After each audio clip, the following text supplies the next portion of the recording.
Yatagende Kenya. Kana akasajja akajjira nga kubira katawani. Anti abasajja bakijja. Nani mmoja wano akali mujje. Ngwete. Abona ngo kijje. Omwabo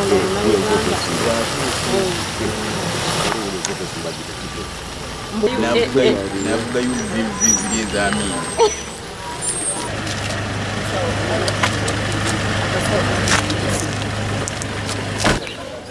Kizalo na kusenyange musajja wo. Kizalo na disenyange.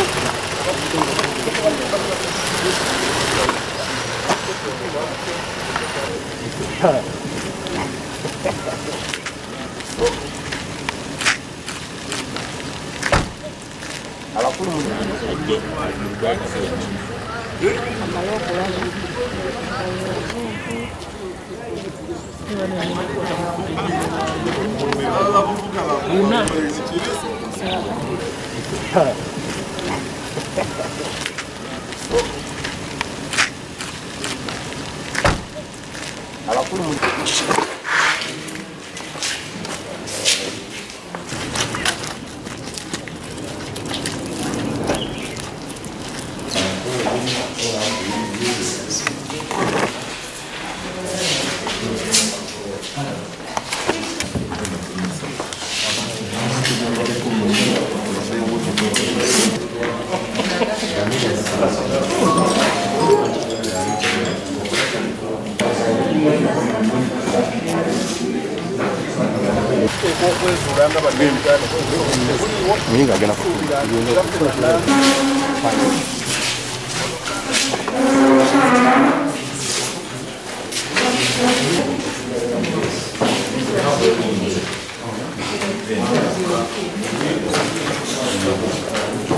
At all times, while you are going on with the program, make sure you take into consideration the fact that we are supposed to follow the Ministry of Health guidelines as prescribed in the campaign guideline program, in the nomination guidelines, and as issued out to all candidates.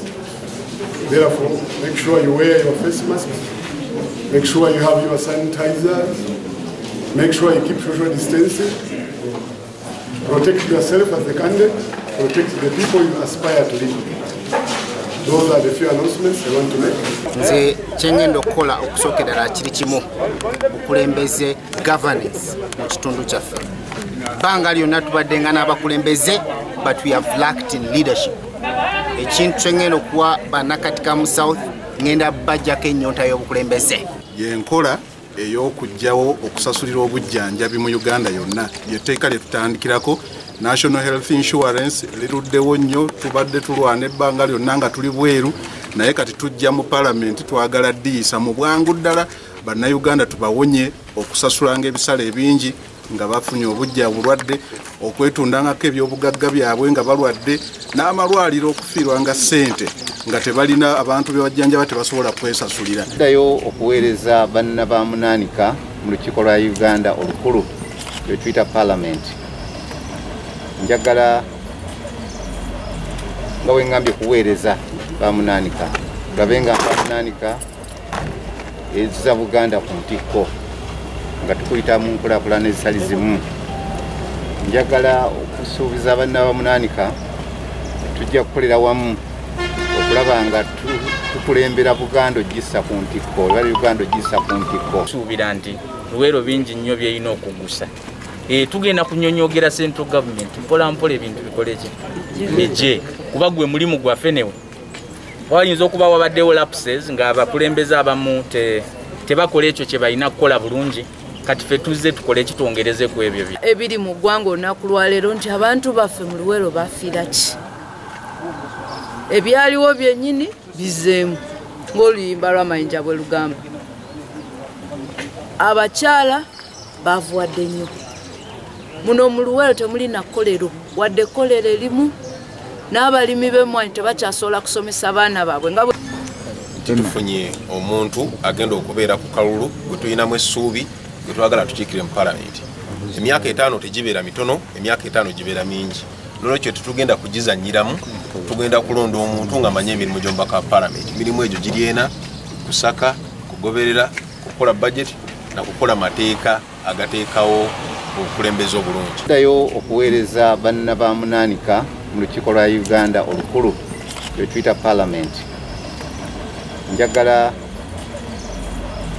nga wengambye kuweereza ba munaanika tulabe nga ba munaanika ezza Buganda ku ntikko nga tukuyita mu nkulaakulana ezitali zimu njagala okusuubiza banna ba munaanika tujja kukolera wamu okulaba nga tukulembera Buganda ogissa ku ntikko ebali Uganda ogissa ku ntikko olunaku lwaliro mukimanyi nti amasomero gagguddewo eri abaana baffe ba candidates abamaliriza P7 senior 4 ne tertiary institutions njagala okwebaza ennyo abazadde baffe abalabiridde abaana baffe mu luwummula luno oluwanvu era njagala okubasaba obulabirizi obwo bagende nabwo mu maaso nga bakola kyonna ekisoboka okulaba nti abaana baffe abalina okubeera nga bali mu ssomero ba candidates tewasigalayo n'omu asigala awaka tewabaawo omwana n'omu gwe tuleka awaka olw'ensonga eno oba eri